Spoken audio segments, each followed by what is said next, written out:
talking to John Meadows, a former high school football coach. Now I guess he's known as Playoff Points Guru, and he joins me here. You focused on 3C a lot. I take it that for the Heritage Pioneers, there is going to be no movement.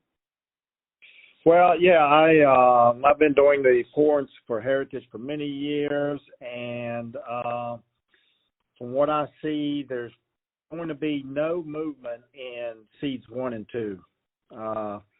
LCA, win or lose, they're going to stay number 1.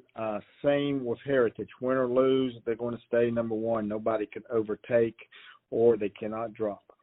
Yep. So basically, if the seeds hold out, Heritage would have to go back to LCA again for a regional final if we got to that point.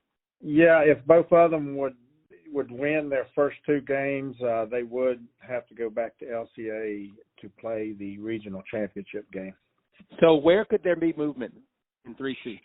Okay, so, they take the top 8 teams, and there's actually 9 teams that has a possibility of being in the playoffs. However, the 9th place team is Rockbridge County. I would give them less than 1% chance of making the playoffs.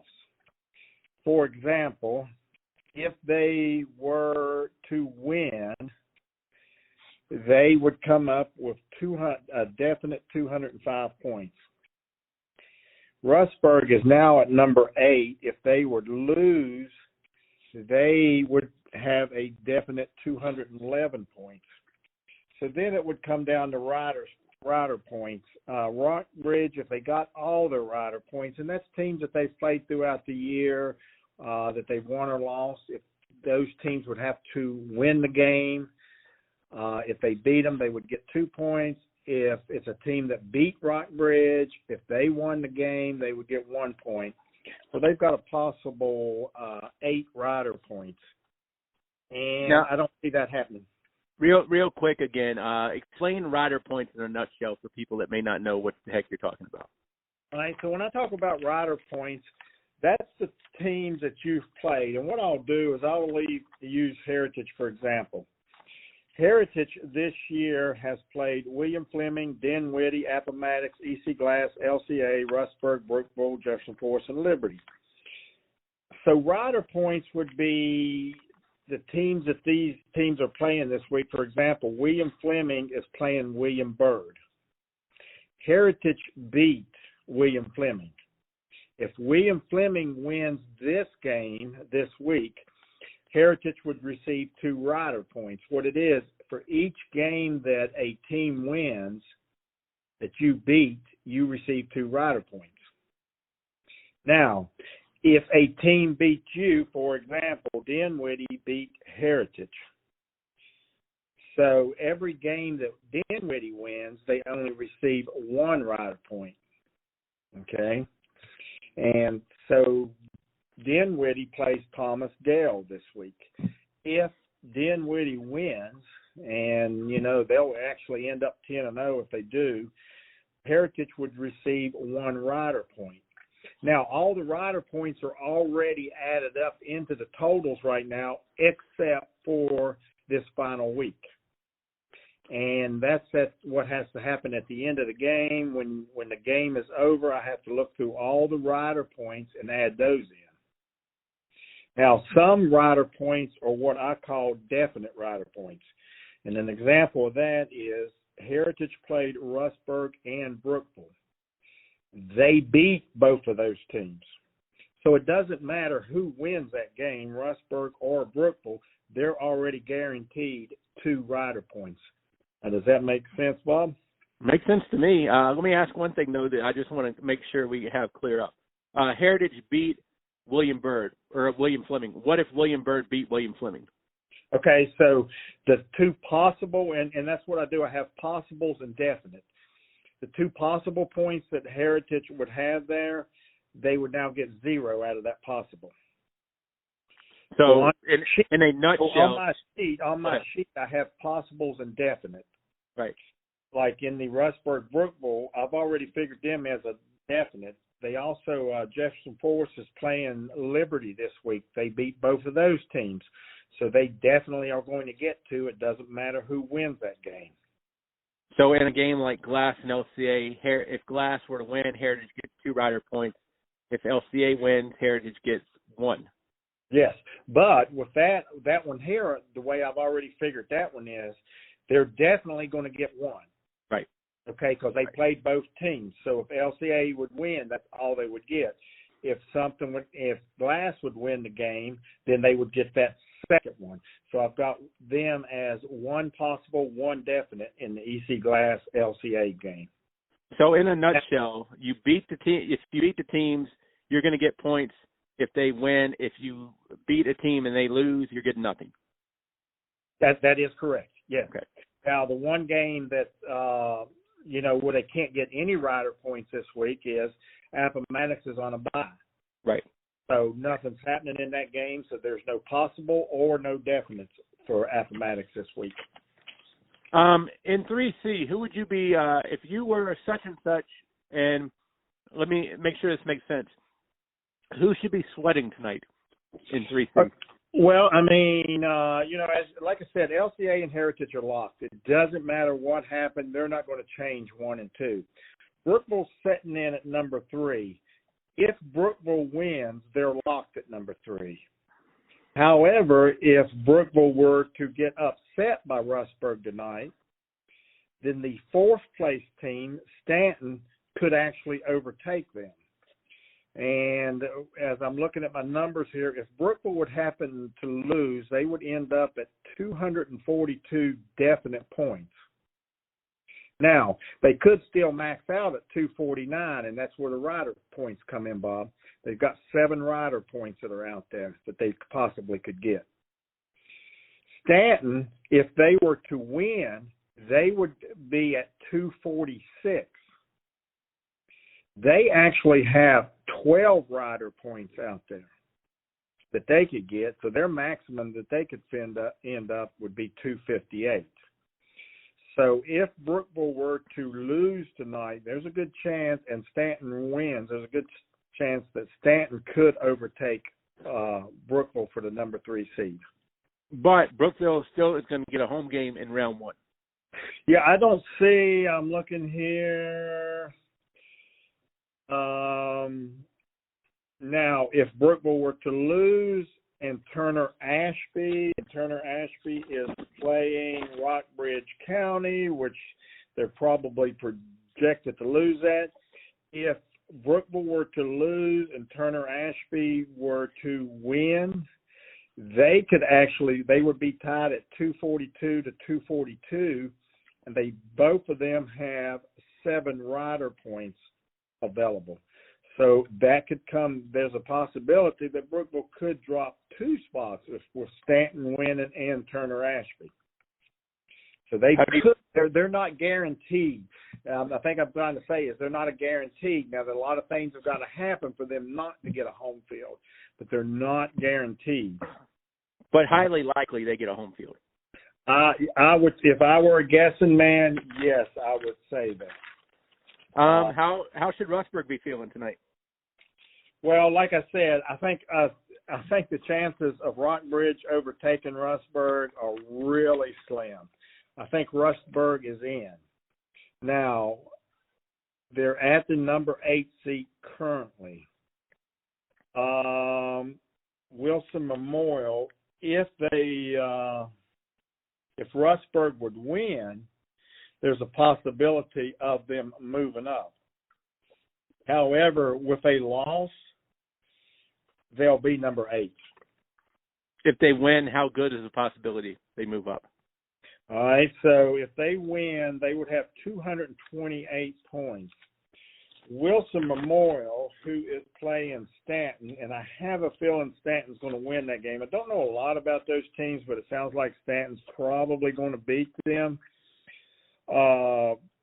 Rustburg would be at 228. Wilson Memorial would be at 225. So they would already be 3 points ahead of them.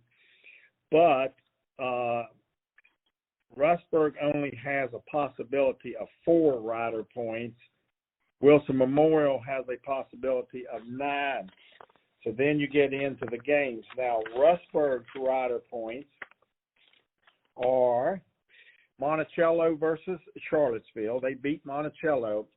Do you have any predictions on that game? Yeah, that's what I have you in here for.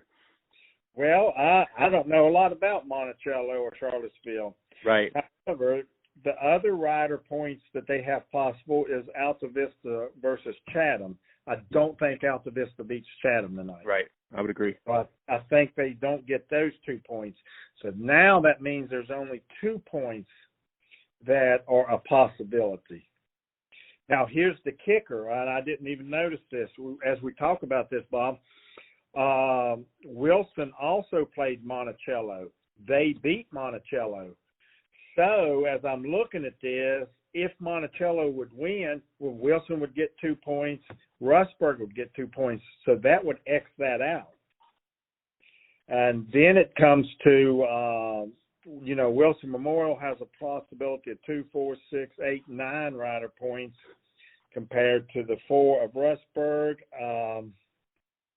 I don't know enough about those teams up there as to who's going to win, but Wilson would have a chance to catch them.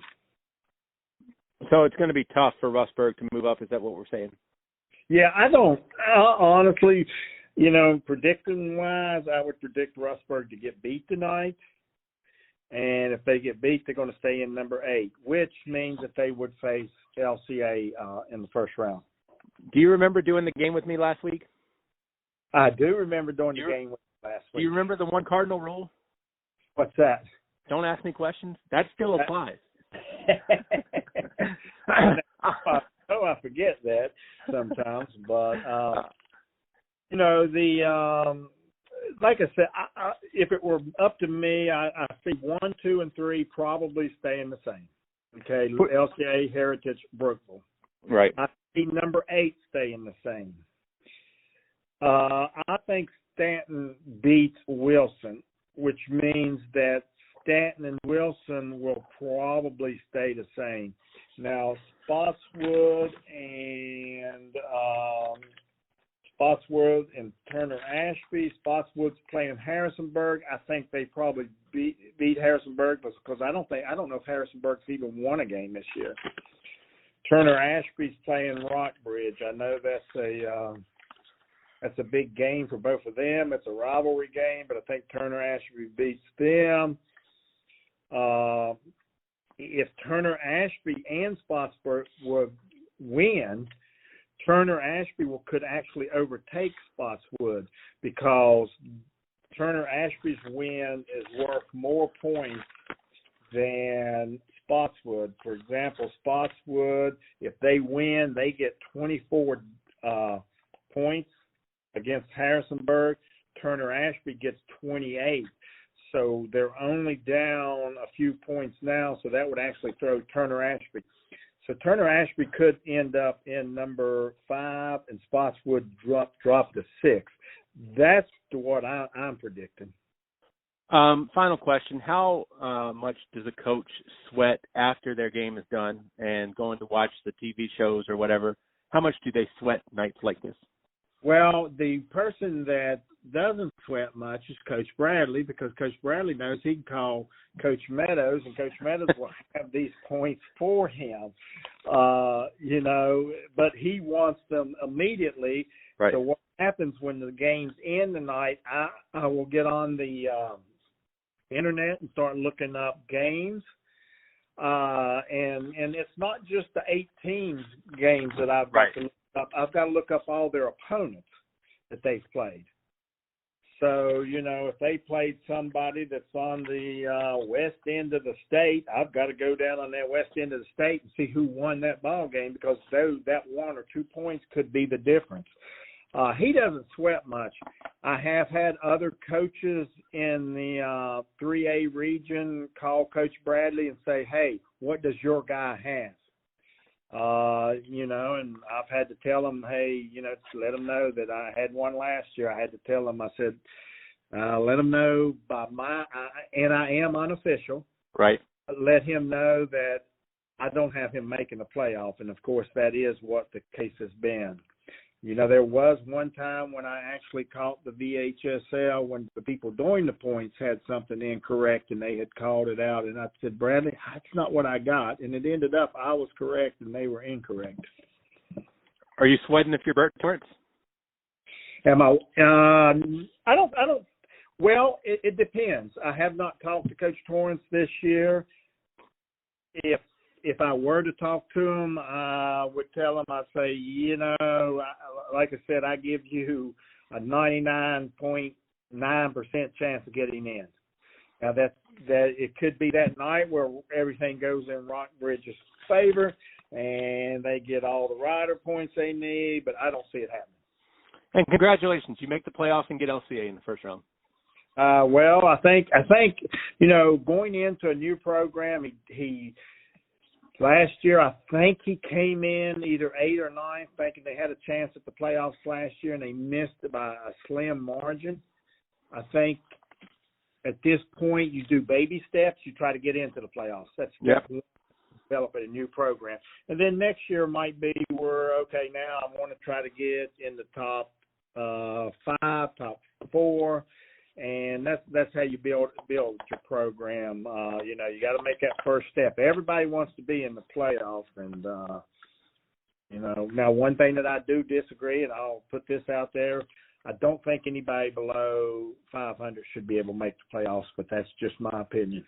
Another topic for another time. I agree with you, but the one thing, if I'm making the playoffs, I would really prefer not to see a team I've seen in the regular season in that first game. Well, and I know that's there's a lot of coaches out there that like that same situation, and I think there's a lot of fans out there don't want to see the Seminole teams playing against Seminole teams at the beginning of the playoffs. Now, eventually, you're going to have to. Right. But you like to see a new team, gives you new energy. But, the way I'm looking at it, it looks like the only Seminole matchup, if I'm correct, will be LCA and Rustburg. Heritage and Brookville, I think, will have teams that's from up north. Coach, always appreciate the time. We'll talk to you soon. All right. Thanks a lot.